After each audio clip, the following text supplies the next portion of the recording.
Disclaimer. This video is for entertainment purposes only. It is only allegedly and is all scripted. Subscribe to TNT. Welcome to TNT. You already know it's about we, and we're back at you with another video. And if you're new, and this is your first time here today on TNT, official TNT, like, comment, share, and subscribe. Hit that subscribe button. Destroy that subscribe button. Beat up that subscribe button. We need you here to be entertained and laugh. Okay? Also, okay, we are reacting to Bulletz Gotti. Bulletz Gotti. He actually appeared on Panda Chop's podcast. I actually like Panda Chop's podcast. He's definitely got a lot of content, and he be asking all the right questions, getting all the tea. Okay? But once and for all, we get Bulletz Gotti's side of the story of what happened between him, Bulletz Gotti, and HassanCampbell. So we're gonna see what's going on, and I'll give you my commentary afterwards. Station where you did say those things about him being dumb and not selling. This is what happened. So Hassan went into this room on Clubhouse. I'm not gonna give them no clout, but it's a New York room on Clubhouse with a bunch of guys on there from New York that has a room, right? This guy named Z Black, shout out to him. He be's in the room, and a couple other guys goes in that room, right? So he's in the room. Hocus for a Fifth was also in that room, you know, and I'm gonna talk about him too. I'm gonna address him on this. Yeah, we gonna get to that. Yeah. We gonna get to that. So when they went in the room, they said, "Oh, the guy Bulletz Gotti, he snaked you. He fucking with Wack," right? So I didn't know he was in this room. I was in a whole nother room. You know what I'm saying, Panda? I'm in a room with Dougie Diamonds, Wack100, and some other guys because they were lying on my name, saying that I dissed somebody. You know what I'm saying? So Hassan gets in the room. He's like, "Yo, but Bulletz here in the room with Wack100, you know, and all this." And then he started saying about certain conversations that I had with Benny and the phone conversation. I want to correct this too. Like, Benny never threatened nobody harm. That's the thing that I didn't like with Hassan when he said that in the room. We had a conversation like men, and we came to something, and it was talking about a documentary that they did on Benny on Showtime. People could go watch it. It's called The Supreme Team. It's episode 2, where the guy Prince, who's Supreme's nephew, said that Benny called his house before his house was raided by the police. So this man insinuated that this man informed. So I, being a journalist, like you a journalist too, Panda, my journalist instinct is like, whoa, this is a question here that I want to ask him. So these guys on YouTube went and turned it around and said, "Oh, Bulletz Gotti said this about him." So when Hassan went in the room, he started saying some things that weren't true. So when people alerted me, you know, Panda, they was like, "Yo, Hassan is in the other room, this you." So when I went to the other room, he had already left. Oh my God. I heard what he said, and then that's when I went in the room and I had a conversation with Dougie Diamonds. Wait. How did you hear what he said if he already left? So the replays was on YouTube. Oh, got you, okay. You get what I'm saying, Panda? The replays was on YouTube, so I heard what he said on YouTube. So I'm in the room with Dougie Diamonds. Dougie Diamonds and him had a little debacle. So Dougie Diamonds told me something that's what made me more angry with Hassan. Oh my God. Dougie Diamonds said it was a live stream that me, Dougie Diamonds, and Gully TV was going to do with Hassan. It's going to be all of us. Dougie Diamonds told me that I never told Hassan that I didn't want to be on the same live as you. I never dissed you and never said nothing like that. And I said, but Hassan told me you said that. He said, Hassan is lying. He said, and I knew Dougie Diamonds before. I knew Dougie Diamonds the same time I knew HassanCampbell. Me and Dougie Diamonds was Facebook friends, Instagram, and I always had a good rapport with him, just like I had a good rapport with Hassan. So when Dougie Diamonds told me that, I felt some type of way. And then me and Dougie Diamonds had a good conversation behind the scenes. They said, "Listen, Hassan is gonna go at you. He's gonna say this. He's gonna say that. You got it. You know." But I was hurt, and I was really mad that Hassan would lie and tell me that this man dissed me when this man never dissed me. I called this man a bitch. I disrespected this man. I said all these things about this man, not knowing that it wasn't true. Wow! I thought that it was true. You know, so when I went into the room with Wack and I said what I said, it was out of what he said. He lied. in the other room and told those people that the guy was coming to kill me and all that. So when I went, so you're saying that you said all those things to Wack out of retaliation? Yeah, because he lied. What happened? Yeah, he lied, and other things that he said in the room was not true. You know. Okay, but let me stop you there, right? So if that was your man for 5 years, right? Why didn't you just call him up and be like, yo, what happened with this? Why you do this? Or you made me feel like this. Doggy said this. Like, why did you do that? He said in the room that, he didn't want to speak to me. I was going to call him, actually. He knows I have a room in Clubhouse. The one thing that really made me mad is that he went in a room where these guys was dissing Hassan. This is the thing that I don't get with Hassan. This is what always get me mad with Hassan. It's like, bro, you are going on platforms where guys make it out just to say your name and diss you. You're giving them notoriety. You're going on their platform. You're giving them clout. And then after you leave their platform, they diss you. And then the stuff that... So you don't like that he goes into the lion's den? You don't like that? I think that if we're going to do it, let's do it on neutral grounds. I would have loved to have that conversation with him on my stage. Because then we could have cleared it up. We could have cleared up and then none of this would have happened. But him going back on the platform constantly, and then when we really did get to talk, I told him, I said, yo, bro, you going on a platform where these guys was dissing you, slanderizing you, they messing with people that don't like you, they support 10 Toes, they support this one, they support that one, that 05 or whoever, just don't like you. My platform is a non-biased platform. It's me and you could have that conversation, and we could have racked up them views together. Why give these guys them views? Why give these guys a voice? You get what I'm saying, Panda? That's how I felt. Like, my man wouldn't do that. He knows I have a club. He knows I have a stage. He knows I have a YouTube platform. He knows I had these things. See, the problem is that one thing I've learned about the dark side of YouTube, which is China Brim, 10 Toes, HassanCampbell. HassanCampbell is included.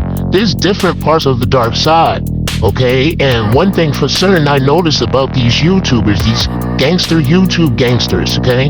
Gangster YouTube gangsters literally be going off on each other for clout because everybody's getting benefits of this whole negativity, including HassanCampbell. So that's one thing that for certain it shows that y'all wasn't even meant to be friends in the first place. And sometimes you have to learn that the hard way. Now, calling himself a journalist is kind of wild, but a YouTube blogger or a commentator, whatever you are, is whatever you are. It doesn't matter, but I will tell you this for certain, that hopefully they both, come into some type of resolution and basically be cordial. I don't think it's gonna ever be the same, but I feel like there was some misunderstandings there. One thing with HassanCampbell, once he feels like something is off, he's gonna run with it, and he's not all the way right all the time, in my opinion. So yeah, everything is about clout. Content makes the world go round, because this is how people eat and feed their families. They have to sell drama. Okay, don't forget the fact that our people love drama. They love to be entertained. Okay, this whole slavery thing has been broken down to us very, very deep and bad, to the point where we don't even have a backbone. We've been selling entertainment since slavery. That's been brought upon us. Fight, kill, just to see if they can have some chicken and some mac and cheese and some rice and some veggies, because they didn't want to eat those leftovers and those pork rinds and chitlins and all that stuff. Come on, everything has a deeper design to it. Okay, you just gotta look at it and pay attention. And Hassan, I feel like, in my opinion, HassanCampbell ain't no better, because he entertained the drama. And then the great question with Bulletz Gotti, when he said, why give them a platform? Why give them the voice?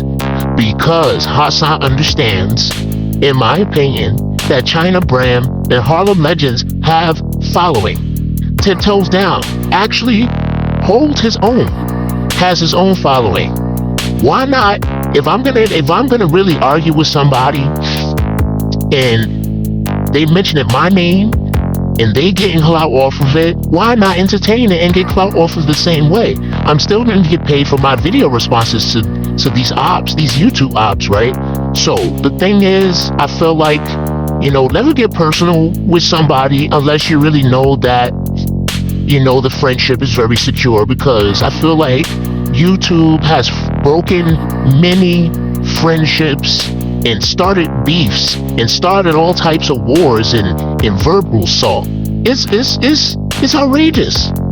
It's outrageous. And if you believe so, comment down below in the comment section. Let me know if it's outrageous too, because it's ridiculous. So, putting that aside, right, can you, as Bulletz Gotti, take any responsibility for the way that you handled that situation, though? The only thing that I have is that I would have never had the conversation, and I would have never said what I said. But with Wack? You're saying with Wack? Yeah, that thing with Wack. But I also wasn't wrong either, because I did, when I went on this guy called Behind the Bar channel, I said, yo, Hassan, I got no issues with you, bro. Right. We're gonna get into that in a little bit, but so you're saying that you the one thing you should have done is not have had that conversation with Wack. Yeah, right? I should have had a conversation with Wack. Okay, so you are taking responsibility for that.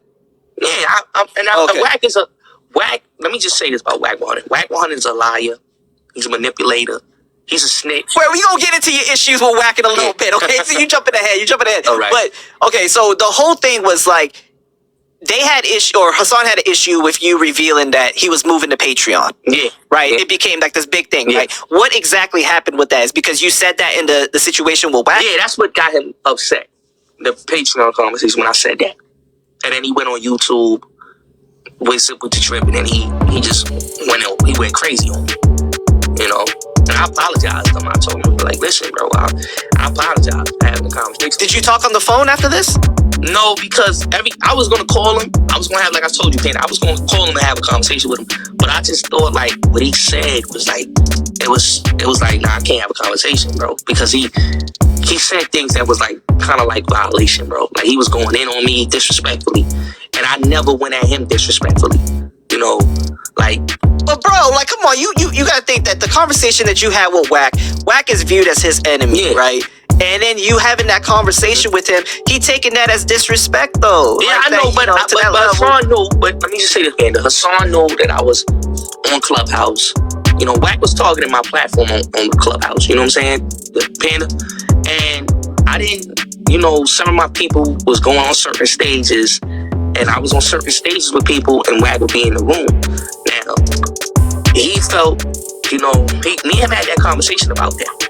He was like, yo, be careful being on stage with him. But I didn't know that it would get to the part where he thought I snaked him, which I didn't. But the people that I told you the room he was in, they lied to him, and this YouTuber that I was talking about earlier put his number in the chat and said I did it. So they lied on my name. You get what I'm saying, Panda? So there we go, right there. And I just feel like that was nasty work. HassanCampbell should have gave that man an opportunity to speak his piece, to speak on his side, and everybody is not going to have the same side of the story. Everybody's going to have their own story, and the Most High sees all.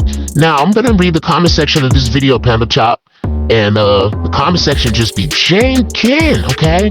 Now, HassanCampbell posted this 16 hours ago. Stop lying. Panda Chop News says, shout out, Haas.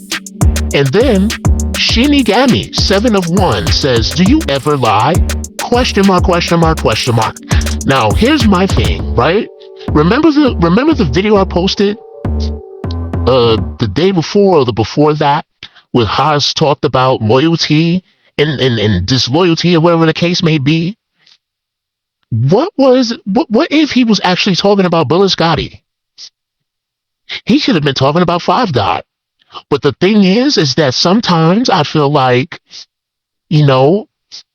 when Haas speak on things, yes, everybody has their own story to tell, but you gotta let these things go, And Bulletz Gotti, I don't think he really was able to get his story out right. Listen, everybody deserves to speak on their own story. Okay? So, if y'all do agree, comment down below. And the situation with the Wack100, he should never did that. He should never did that at all. Especially you being friends with Haas.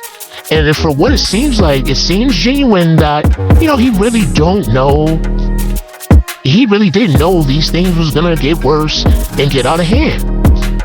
But, however the case may be, we will watch out after this because I think Bulletz Gotti has more clips with Panda Chop, so we will be in tune. Okay? Comment, share, subscribe, and like. Also, we'll be back at you with another video.